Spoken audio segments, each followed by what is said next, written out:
Break the board sports. It's your boy RJ Cash giving you a special college football playoff breakdown as we roll through the bracket here. Let's see what we can come up with. Let's hop right into it. Again, click that like, hit subscribe. Go through a betting standpoint of the first round. I'll give you the quarterfinals, what FanDuel has on the look ahead, and we'll also look at the odds to win the national championship. So obviously, let's start with the odds to win it. Ohio State, the favorite at 2-1. Indiana, 3-1. Georgia, 5.5-1.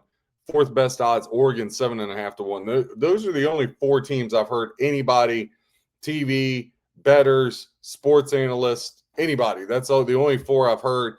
Now, Texas Tech, 8.5-1. Texas A&M, 20-1. Ole Miss, 22-1. Miami, 25-1. Bama, 30-1. Oklahoma, 50-1. And then Tulane and JMU, well, if you put $100 on them and they win, you can take the rest of the year off, right? So, I mean, it's just not happening. But I do think there's some surprises. Let's get into this thing.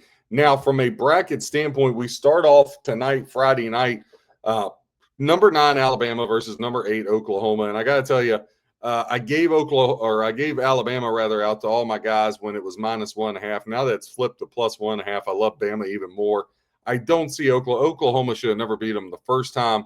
I know Alabama's been sputtering, but here's the deal. That Georgia game, Georgia had that one coming for Alabama. We gave out Georgia, loved them there. That was just a bad spot for Alabama. But listen, Alabama resets now. I have no doubt Kalen Bohr and that offense will be efficient. I actually do think they'll be able to run the ball better than they have. I know they've really struggled to run the football down the stretch here. But I like Bama to get this done and move on and play Indiana at the top of the bracket. So if that were to be the case, if Indiana was the host Alabama, Indiana right now on the look ahead is a 6.5 to 7-point favorite, depending on where you shop for your shoes, and that total would be 51.5. I'm here to tell you, I would take the points with Bama in that situation, and I also think Indiana could be on upset alert. I say this all the time, and this is no disrespect. I think Indiana is really good. Kirk Cinetti was here in my backyard at JMU just down the road. I think Indiana is a really good football team. I think playing an SEC team in the college football playoff, if your name isn't Ohio State, you haven't did that before, you haven't been there before, I think that can pose some problems. So I got Alabama marching on past Oklahoma. And listen, can't be all chalk. Everybody I've seen doing these things is all chalk. I like Alabama plus the points against Indiana if I was getting the 7. And I like Alabama to upset Indiana. Down at the bottom half of the bracket to see who they would play, you got number 12 JMU against number 5 Oregon. Listen, I love my Dukes. Don't think they're going to get this done against Oregon. But what I will say is I think 21.5 is way too many points. I do think this has a 31-13 type feel, 31-17, something like that, 34-17, that type of feel. So I think if you take the points with JMU, you're going to be fine. I think there's more of a likelihood Tulane getting blown out. I think Ole Miss got a little different motivation mindset right now. Oregon, I think they've heard all the stats, all that, how they're going to roll them, and they're already looking ahead to a Texas Tech team. So I like JMU plus the points, plus 21.5, but Oregon ultimately moves on here. Oregon, Texas Tech, I'm going to do something I haven't seen anybody do. Texas Tech's for real, folks. I love that team. I love what they got on both sides of the ball. Right now, Oregon would be a 1.5-point favorite at Texas Tech. No, thank you. Give me Texas Tech on the money line. I think Texas Tech moves on here. I think they get past the Oregon Ducks. I would have Texas Tech battling Alabama in the semifinals. Let's go to the other side of the bracket now. Miami at Texas A&M.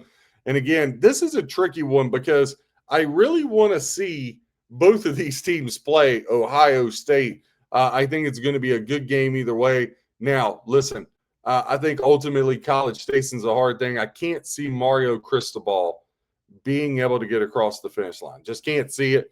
I think I would rather see Ohio State and Miami.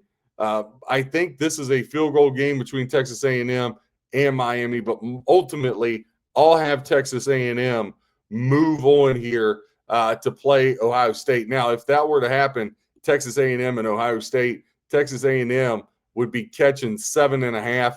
Listen, I think they can create pressure on Ohio State. I think they can give Ohio State some problems. But ultimately, I've said this all year long, I think Ohio State's the best team in the country.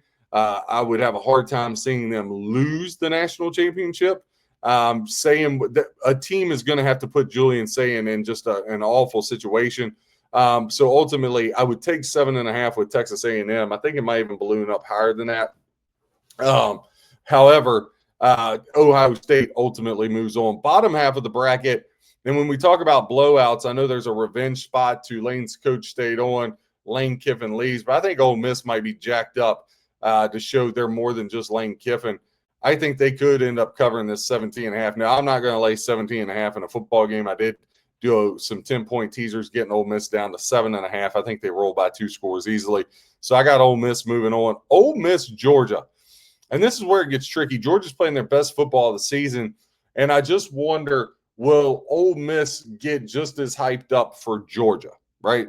That's a lot of emotion to carry through, and maybe they're on a mission. If Georgia and Ole Miss were to hook up right now, Ole Miss would be catching 5.5 against Georgia. I would actually love the points there as well, especially if I could get 6. I would like Ole Miss plus 6, but ultimately, I think Georgia finds a way to win this one and get it done. So we got our Final Four, Georgia versus Ohio State.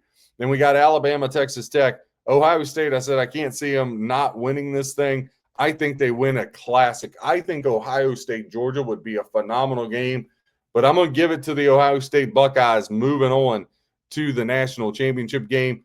And then we got Texas Tech and Alabama. Now, Texas Tech, both sides of the ball and all that, the best, some of the best talent, money does buy things. But listen, I think the Tide, I think they could get them here. I really think they could get them. I think it comes to the Big 12 is different than the SEC. And I think just the physicality of Alabama would shine through. I think this one would be a tight one, but I think ultimately Alabama moves on. That puts Alabama, Ohio State in the national championship game. And I think Ohio State wins this one. Give me the Buckeyes 27-20. Ohio State moves on and wins the national championship as they get by Alabama. If you're looking for some long shots, yes, I do think that betting Alabama at 30-1 to win the national championship. I also think I would take a flyer on Miami win the national championship 25-1. I know I picked Texas A&M in the bracket, but let me tell you something. I could easily see Miami win that game. I like Miami plus 3.5. Miami has the talent to get on a run. As we all know, it's just this crystal ball gonna trip them up. So those two long shots, I think there's great enough value to take them. So I would give those a whirl. But Ohio State 27-20 over Alabama. That's who I got in my bracket. RJ Cash, Break the Board Sports, giving you stats, trade, and information to win your bet. God bless and happy handicapping.